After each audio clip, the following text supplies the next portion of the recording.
Welcome, my fellow Clashers, and thank you so much for spending a small part of your day with Clash of Clans attacks. Today, we are focusing on 3-star attacks at Town Hall 11.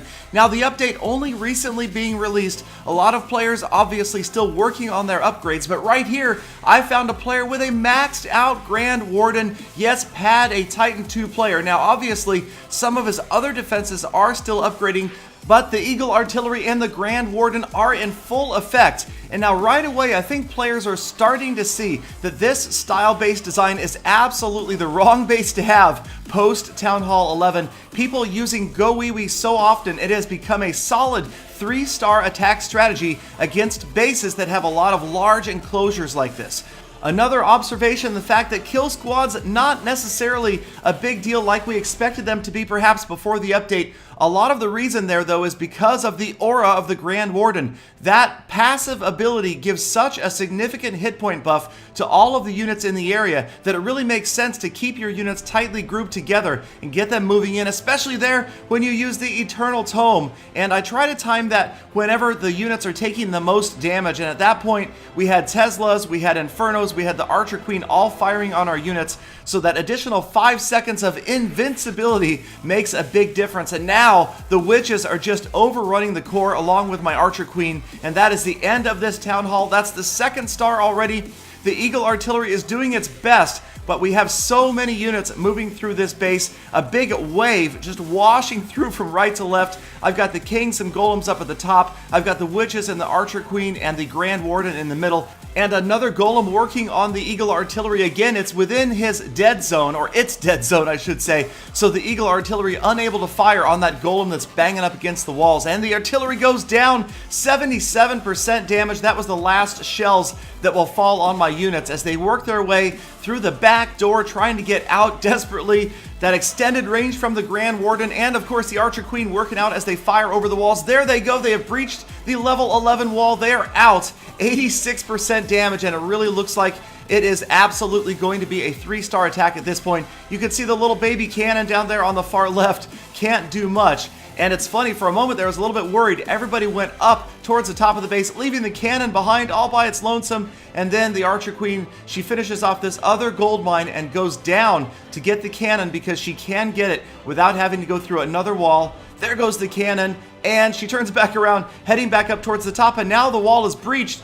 But the queen will always be the queen, and rather than going the easy route, she goes after the wall instead. So she gets through the wall, but we've got plenty of time, and the last cannon is going to fall, and that is going to wrap up a 3-star attack right there. And at Legend League, 11 trophies is a huge take.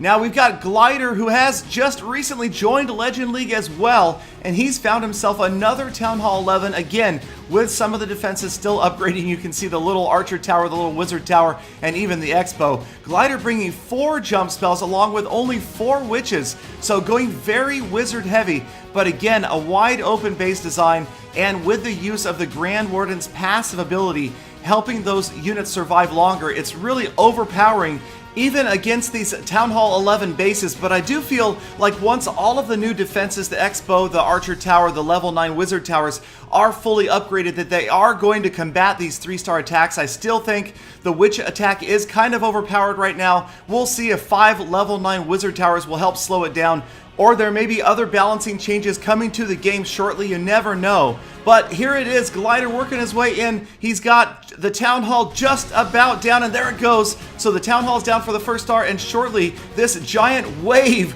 of units, it's like a tsunami rolling through this base, absolutely crushing everything in its path. Giant bombs going off, but the Wizards, the Witches, seem to be protected by the Golems and by the Skeletons that lead the way, the crest of the wave. And the Grand Warden always doing a good job of shielding himself behind somebody else. It almost looks cowardly the way he hangs so far back, but it's because he has such a long range with that staff. There's no need for him to get up close and personal to defenses. So one of the reasons that we are seeing him live so long in battles, and I like it, love to see his aura continue to envelop all of those units in the area. 92% damage, and we know where this attack is going. Glider just about to wrap up another 3-star, and so overpowered. Look at just the sheer number of units that are still alive at the end of this attack. Full health Queen, full health Warden, and there it is. Glider grabbing another 10 trophies on his way to Legend League. Next up, none other than Apex, and Apex is really the guy I have to thank for encouraging me to switch from dragons over to witches. Again, he was doing it early on, right after Town Hall 11 came out, and it makes sense. I mean, level 3 witches, gotta try them out, and sure enough, they are so powerful. 5 skeletons at a time, 10 up at any given time from each witch. So if you bring 8 witches, you're looking at 80 skeletons on the map. And there is no Inferno, I don't care if it had 10 streams coming out of it, that is going to be able to stop it. The Eagle Artillery, the splash damage is such a small area that it doesn't seem to affect the witch attacks. Maybe that's something that we'll see changed to the Eagle Artillery in the future, is a larger splash damage radius. But who knows, in any case, Apex is just mowing through this base. Yes, it is another 3-star wave of destruction, led or trailed by the Grand Warden, but again, that aura so powerful and so wide. Look at how it envelops just about every unit in the core, and that's again why these bases are going to be a thing of the past very shortly. I would expect within the next couple of weeks that you almost never see this base design again. It's just absolutely broken against witches, and it's just so vulnerable. So many 3-star attacks, and you really, even with as many defenses as they have in there, have no chance at stopping a witch attack like this. Only maybe a lucky splash damage hit, or several, or some well-placed giant bombs. But with those golems leading the way, the giant bombs almost always triggered either by the golems or by the skeletons themselves. So who knows, maybe that will be another change if they boosted giant bombs. Now, I'm not suggesting they nerf witches, I'm not by any means, I love it, but again, this is generally what we always see in Clash of Clans. If something is out of balance, it is going to be brought into balance either by boosting the stats of something else or reducing the stats of the unit itself. So I anticipate a change. In any case, we're enjoying the 3-star wins in the meantime, and Apex on his last structure, there it is, wrapping up another 3-star win, and he also made it to Legends League just shortly after that attack. So thank you guys again, as always, for sticking around and watching the entire episode. I appreciate every last one of you. I hope you guys have a chance to check out my other videos, subscribe for daily Clash of Clans content, and of course, I hope to see all of you back here again tomorrow for more Full Attacks.